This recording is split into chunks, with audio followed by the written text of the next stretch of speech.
नमस्कार, news India पर खुशहाल हरियाणा देख रहे हैं आप। मैं हूं आपके साथ पूजा मोहन पांडे। दिवाली से पहले मुख्यमंत्री ने बड़ा ऐलान किया है। सीएम मनोहर लाल ने गन्ना किसानों को बड़ी सौगात दी है। सीएम मनोहर लाल ने हरियाणा में गन्ने की अगैती फसल का रेट बढ़ा दिया है। सरकार ने गन्ने के रेट को 572 रुपए से 14 रुपए बढ़ाकर 386 रुपए कर दिया है। अब हरियाणा में लोगों को जरूरी दस्तावेज बनवाने के लिए ऑफिस के चक्कर नहीं काटने पड़ेंगे। लोगों को ऑफिस, दरखास्त और दस्तावेज से मुक्ति दिलाते हुए उन्हें घर बैठे ही योजनाओं का लाभ पहुंचना सुनिश्चित किया गया है।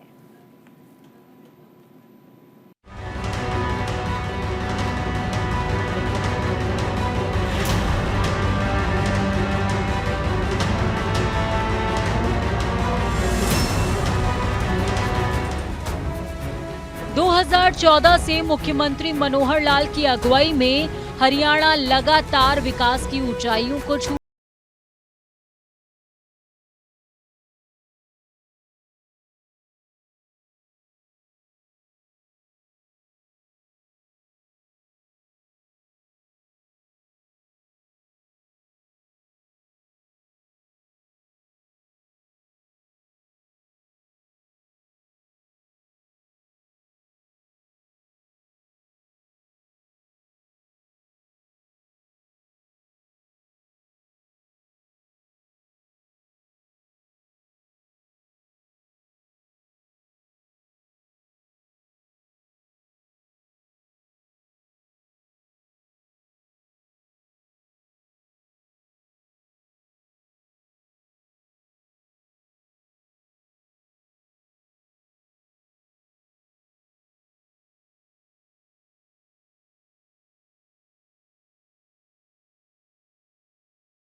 कर दी है। मुख्यमंत्री ने कहा कि गन्ने के रेट को अगले साल यानी कि 2024 से 386 रुपए से बढ़ाकर 400 रुपए किया जाएगा। हरियाणा प्रदेश के मेरे किसान भाइयों, हम सब अपनी खेती बहुत ही परिश्रम से करते हैं और उसकी उपज बाजार में बेचकर हरियाणा की आर्थिक एक प्रकार से स्थिति को मजबूत करते हैं। हम 14 फसलें एमएसपी पर खरीदते हैं और आज मैं विशेष तौर पर गन्ना उत्पादक किसानों के लिए ये जानकारी देना चाहता हूं कि अभी जो इस पिछले वर्ष का गन्ने का जो रेट 372 रुपये प्रति क्विंटल था, इसको हम बढ़ा करके इस वर्ष के लिए 386 रुपये प्रति क्विंटल जो अगेती वैरायटी है उसके लिए घोषणा कर रहा हूं मैं। और अगले वर्ष जैसा हम जानते हैं वो वर्ष जिन दिनों में गन्ने का रेट घोषित होता है उन दिनों में आचार संहिता लगी होगी, कहीं उसमें देरी न हो, इसके लिए विभाग से परामर्श करके अगले वर्ष का भी गन्ने का रेट आज ही 400 रुपया प्रति क्विंटल ये घोषित किया जाता है। आपको बहुत बहुत शुभकामनाएं। अब हरियाणा में लोगों को जरूरी दस्तावेज बनाने के लिए ऑफिस के चक्कर नहीं काटने पड़ेंगे। लोगों को ऑफिस, दरखास्त और दस्तावेज से मुक्ति दिलाते हुए उन्हें घर बैठे ही योजनाओं का लाभ पहुंचाना सुनिश्चित किया गया है। इसके लिए सूबे की मनोहर सरकार ने ऐसा सिस्टम बनाया जिसके तहत मई 2022 से अब तक परिवार पहचान पत्र के डेटा आधार पर 1,40,000 बुजुर्गों के लिए ऑटोमेटिक पेंशन बनाया गया है।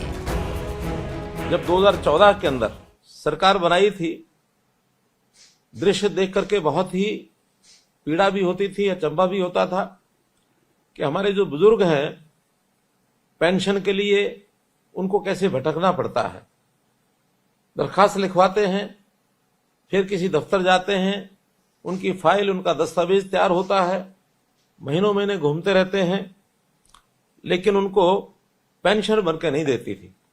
व्यवस्था बड़ी जटिल थी, कभी सरपंच के पीछे भागना पड़ता था, कभी किसी पटवारी और तहसीलदार के पीछे, कभी एसडीएम के पीछे, कभी चौकीदार के पीछे, और आखिर में बाबू भी उनको खूब घुमाते थे और पेंशन है कि बन के नहीं देती थी। लेकिन मुझे खुशी है कि चाहे 9 साल के बाद आज हम इस व्यवस्था को ठीक कर पाए हैं कि अब आपको कहीं नहीं जाना पड़ेगा। 60 साल की आयु होते ही घर बैठे आपको पेंशन मिलेगी। और ये काम हमने पिछले साल शुरू किया था। 1 लाख से ज्यादा लोगों की पेंशन इस प्रकार से बन गई है।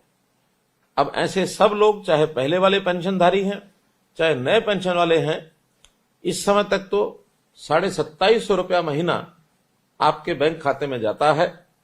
मैं आपको बधाई देता हूं कि अभी परसों ही मैंने ये घोषणा की है कि जनवरी के महीने से आप ये 2750 को बदले 3000 रुपया महीना।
लेकिन हमारे हरियाणा में भी टूरिज्म की बहुत सी संभावनाएं हैं।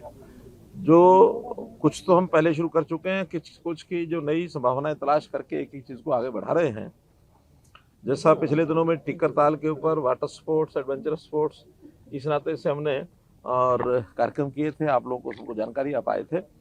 आज उसी कड़ी में इस उत्तर हरियाणा के क्षेत्र में और खास करके हिमाचल का गेटवे ऑफ हिमाचल जिसको हम कहते हैं, तो हॉट एयर बैलून, ये चर्चा बहुत दिनों से कंपनी के साथ चल रही थी। हालांकि बहुत वायबल उनको अभी ये प्रोजेक्ट नहीं था, तो हमने एश्योर किया कि आपका जो वीजीएफ के नाते से जो नुकसान लॉस है 2 साल तक हरियाणा सरकार देगी।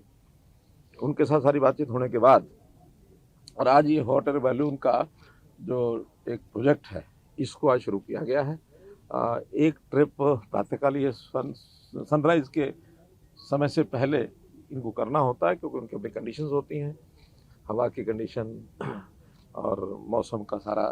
और ये जो वादी है, वैली है, इसके अंदर उनको सूटेबल ये जगह मिली है। वास्तव में इस हॉट एयर बैलून का जो कंट्रोल उनका अपना होता है, वो अप डाउन का तो रहता है, कितना ऊपर ले जाना है, कितना नीचे करना। साइड में जो आते जाते इनको ट्रेवल करना होता है, वो विंड की दिशा में ही वो करते हैं। अगर हवा अचानक बीच में चेंज कर दे अपना रास्ता, तो वो फिर उधर ही चल पड़ता है।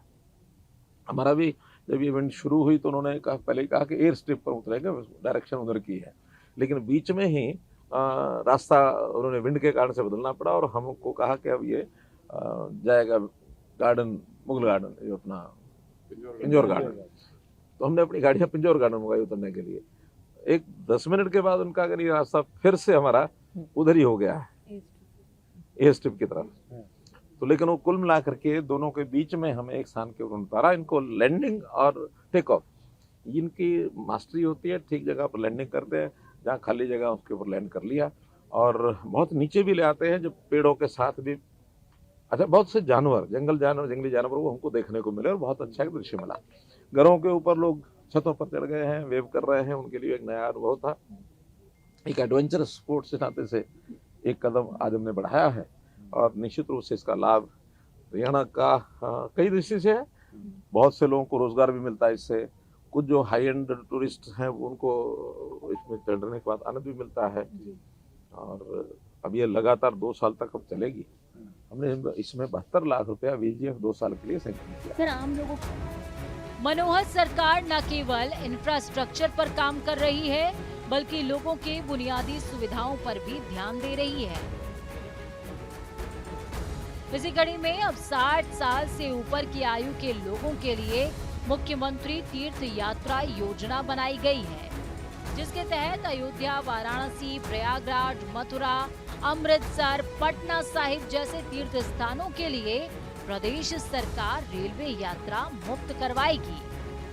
आपके लिए एक और खुशी की सूचना, ये मैंने जो 2 दिन पहले करनाल के अंदर जो महासम्मेलन हुआ था, अंत्योदय महासम्मेलन, उसमें घोषणा की थी कि ऐसी बड़ी आयु के लोग, 60 वर्ष से ऊपर की आयु के लोग और BPL के परिवार, इन लोगों को मुख्यमंत्री तीर्थ यात्रा योजना ये बनाई गई है। और इस तीर्थ यात्रा योजना के अंतर्गत अब आप स्वयं और आप अगर किसी सहयोगी को भी लेके जाना चाहें तो आप लोगों को रेलवे का किराया ये मुफ्त होगा। चाहे आप अयोध्या जाते हैं, वाराणसी जाते हैं, आप अमृतसर जाते हैं, आप प्रयागराज जाते हैं, आप मानो पटना साहिब जाते हैं, कोई भी तीर्थ यात्रा करने के लिए मथुरा जाते हैं, तो इन सब स्थानों पर जाने के लिए 60 वर्ष से ऊपर की आयु के हर व्यक्ति को ये सुविधा दी गई है। तीर्थ यात्री बन करके आपका अपना खर्च कम से कम लगे, आपका रेलवे का जो किराया है वो सरकार भरे, इस प्रकार की योजना भी आपको दी है। निश्चित रूप से आप इसका जो लाभ है अवश्य उठाना चाहिए। मुख्यमंत्री मनोहर लाल की कोशिश रहती है कि वो हमेशा लोगों के बीच रहें, ज्यादा से ज्यादा वक्त बिताएं। बीते दिनों उनका एक और रूप देखने को मिला, जब वो मुख्यमंत्री काफिले की गाड़ी छोड़ रोडवेज की बस में सवार हो गए। मुख्यमंत्री मनोहर लाल ने करनाल से अंबाला तक का सफर बस में सवार होकर किया। इस दौरान उन्होंने लोगों की तरह टिकट लिया और फिर बस में सफर किया। इस दौरान उन्होंने बस में सफर कर रहे यात्रियों से भी बातचीत की। बस कहाँ जा रही है? जम्मू कटरा जा रही है। अच्छा, कहाँ से चलेगी? दिल्ली से सर।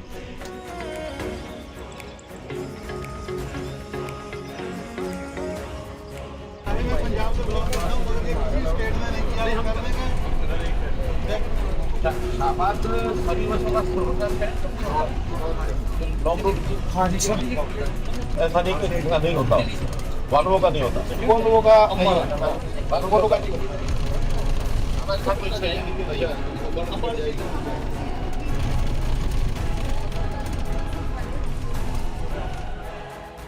दिल्ली और हरियाणा के लोग इन दिनों प्रदूषण से परेशान हैं। एक तरफ जहां लोग परेशान हैं, तो वहीं इस पर सियासत जारी है। तो वहीं प्रदूषण पर बोलते हुए मुख्यमंत्री मनोहर लाल ने कहा है कि दिल्ली NCR में प्रदूषण का मामला राजनीतिक विषय नहीं है। इशारों ही इशारों में उन्होंने आम आदमी पार्टी पर निशाना साधा है। देखिए, आपने स्वयं कहा है कि राजनीतिक विषय नहीं है, राजनीति होनी भी नहीं चाहिए। बहुत दुर्भाग्यपूर्ण बात है कि कोई राजनीति करते हैं और राजनीति करने वालों को इसका लाभ नहीं हो रहा है, क्योंकि राजनीति तो उल्टी उनके सिर पड़ रही है। हरियाणा में जब आप कह रहे हैं कि हरियाणा हमने बहुत कुछ कंट्रोल कर लिया है, जो है वो भी हम ठीक करेंगे, लेकिन पंजाब में और ज्यादा हो रहा है, उसका वो नहीं होना चाहिए। लेकिन दूषित हवा की कुछ सीमाएं तो है नहीं।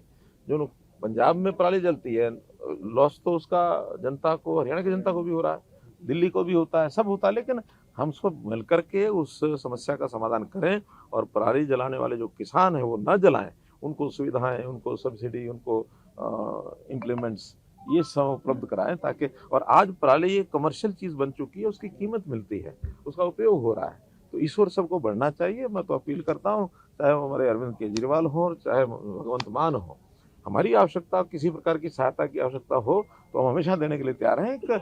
एक ये कोई पॉलिटिकल इशू नहीं है, ये एक हवा को शुद्ध रखना हमारे सबके स्वास्थ्य के नाते से भी ठीक है। और बहुत से ऐसे जो हमारे काम रुक जाते हैं, अब देखिए ना, जितना ज़्यादा हवा का जो वातावरण खराब हुआ है, उसके कारण से ऑफिस भी बंद करने पड़े हैं, कई जगह स्कूल बंद करने पड़े हैं, वर्क फ्रॉम होम की बात आई है, ऑड इवन का विषय चल रहा है। तो ये सारे हमारे सामान्य जीवन को व्यवधान पैदा करते हैं। तो ये ना करें ये जिसकी जिसकी जिम्मेदारी है, सब लोग मिलकर काम करेंगे, ऐसा मेरा। तो सुप्रीम कोर्ट ने जो टिप्पणी की उसमें कहा है कि जो ऑड इवन वाला है ये सिर्फ टेम्परेरी बेसिस है, कोई परमानेंट सोल्यूशन है वो सरकार क्यों नहीं निकाल पा रही है, तो उसके लेकर हरियाणा किस तरह से कड़े कदम नहीं, मैंने बताया ना, हरियाणा ने तो कदम उठाए हैं पहले भी, इसी कारण से हम डाउन आए हैं। लेकिन और जो हो रहा है उसके अंदर यही है कि जो पराली है उसको कमर्शलाइज करके उसका उपयोग ज़्यादा से ज़्यादा बढ़ाना पड़ेगा। एनर्जी प्रोजेक्ट्स में पराली काम आए, एथनॉल में पराली काम आ सकती है, जो ब्रिकेट्स बनते हैं जिसके कारण से हम अपने थर्मल प्लांट्स का हमने वो भी शुरू कर दिया है। तो ये चीज़ें जब बढ़ेंगी ताकि पराली को जलाने के बजाय हर किसी को लगा इसका मैं पैसा अर्न करूंगा, हमने सब्सिडी भी देनी शुरू की है। तो बहुत से ऐसे विषय हैं जिनको मिलकर के किया जा सकता है। हरियाणा की मनोहर लाल सरकार ने राष्ट्रीय स्वास्थ्य मिशन के कर्मचारियों को दिवाली का तोहफा दिया है। मनोहर सरकार ने एनएचएम कर्मचारियों को आयुष्मान भारत योजना के तहत 5 लाख रुपए सालाना मुफ्त इलाज की सुविधा प्रदान करने का फैसला किया है। अंत्योदय सरल पोर्टल बनाया, हर गरीब आदमी के लिए योजना हमारे उस पोर्टल पर जाकर के ले सकते हैं। 54 विभागों की 675 योजनाएं और सेवाएं ये ऑनलाइन कर दी। हमने ऑनलाइन ट्रांसफर पॉलिसी बनाई, आज कर्मचारी खुश है उससे। डीबीटी की जो योजना है, यानी जितने प्रकार का लाभ समाज को मिलना चाहिए, बिचौलिए जो थे वही उसमें आड़े आते थे।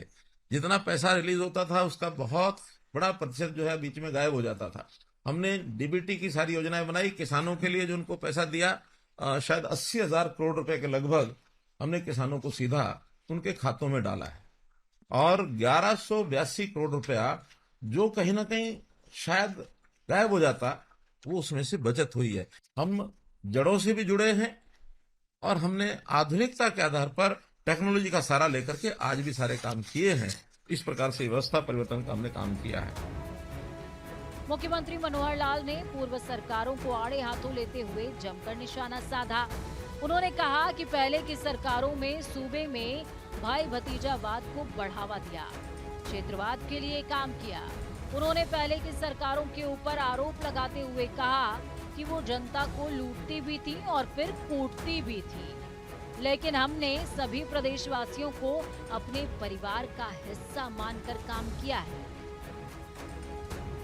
साथ ही उन्होंने कहा कि हमने कास्ट बेस्ड राजनीति, करप्शन और क्राइम को हटाकर प्रदेश से बुराई को खत्म करने का काम किया है। स्वास्थ्य, शिक्षा, सुरक्षा, स्वाभिमान, स्वावलंबन, सेवा, सुशासन के 7S को हमारी सरकार ने सुनिश्चित किया है। मैं हरियाणा की 2 करोड़ 80 लाख लोगों को अपना परिवार मानता हूं। परिवार के नाते हम काम करते हैं। मित्रों, भाई बहनों, ये मेरा परिवार है। और जब परिवार मान लिया जाता है तो फिर हर किसी की चिंता करना, चाहे उसमें केंद्र सरकार की योजनाएं हो और चाहे हरियाणा सरकार की योजनाएं हो, उन सब योजनाओं को हम एक प्रकार से सिरे चढ़ाने के लिए आगे काम करते हैं। अब आगे से ये जो बाबुओं का काम, घुमाने का काम, भ्रष्टाचार का काम, 3C को खत्म करने का काम, 3C यानी क्राइम, करप्शन और कास्ट बेस्ड पॉलिटिक्स, इन 3C को खत्म करने का काम हम करेंगे। और मैं ये कह रहा हूं, आज ऐलान कर रहा हूं इस बात का कि 58वां ये हमारा हरियाणा दिवस, इसको हमने मनाया है। और जैसा हम जानते हैं 58 साल के बाद एक कर्मचारी की या किसी भी व्यक्ति की रिटायरमेंट की एज मानी जाती है।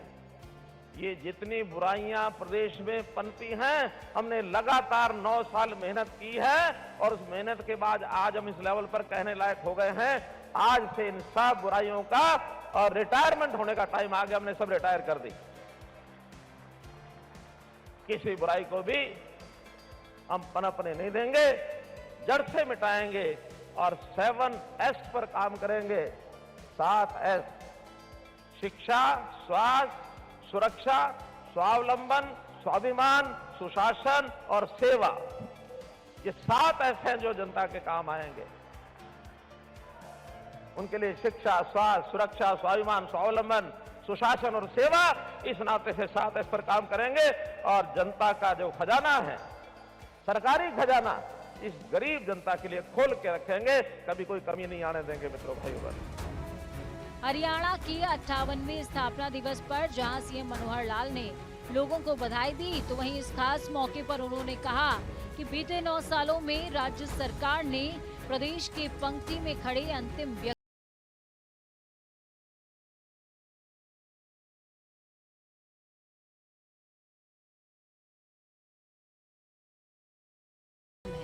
उनके लिए विशेष योजनाएं चलाई जा रही हैं।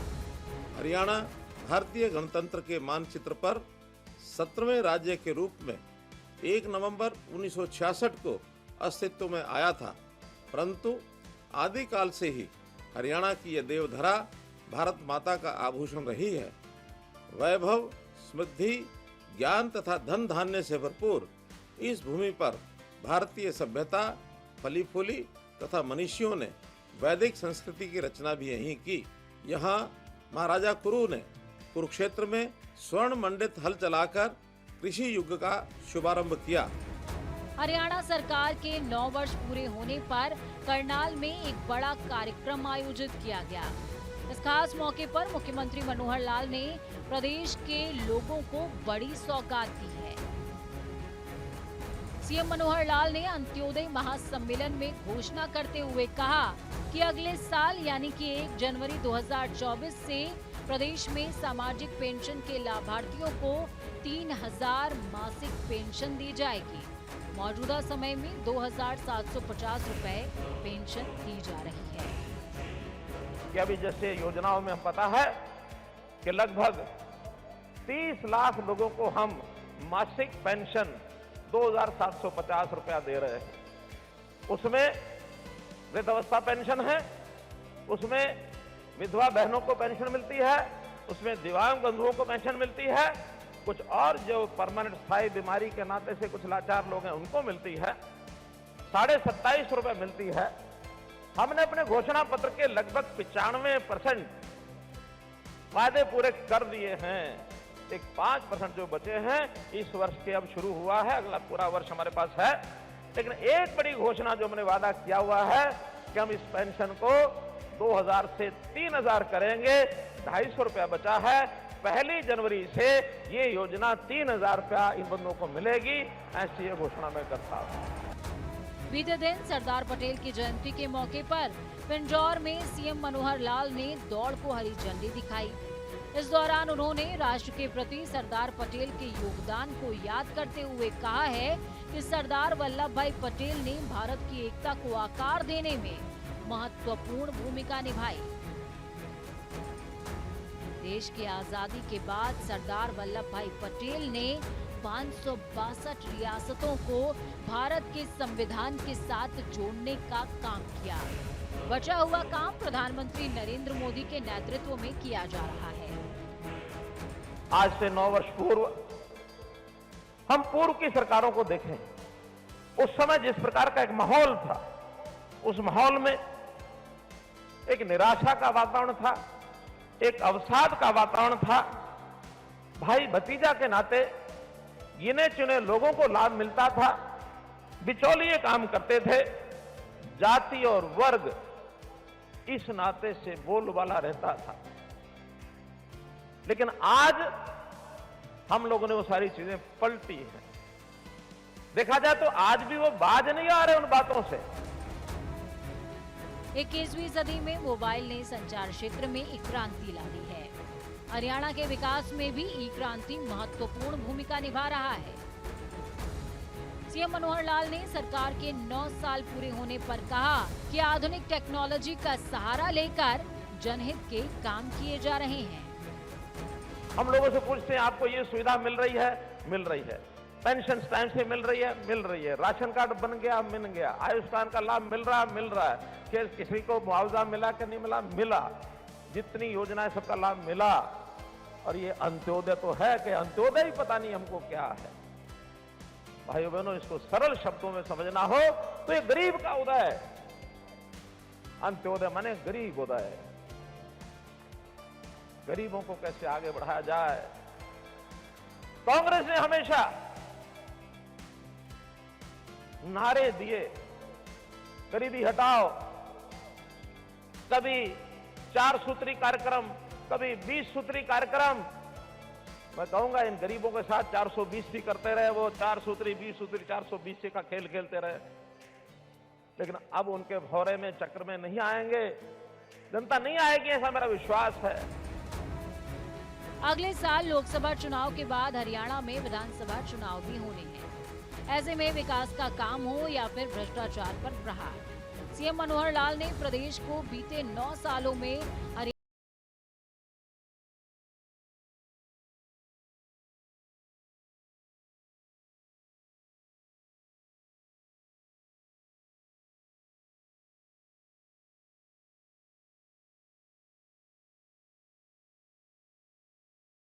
के शासन में हरियाणा ने विकास की कई ऊंचाइयों को छुआ है और ये सिलसिला बदस्तूर जारी है। दिवाली से सूबे के लोगों को सौगात इसी कड़ी में देखी जा रही है। Bureau report, news India.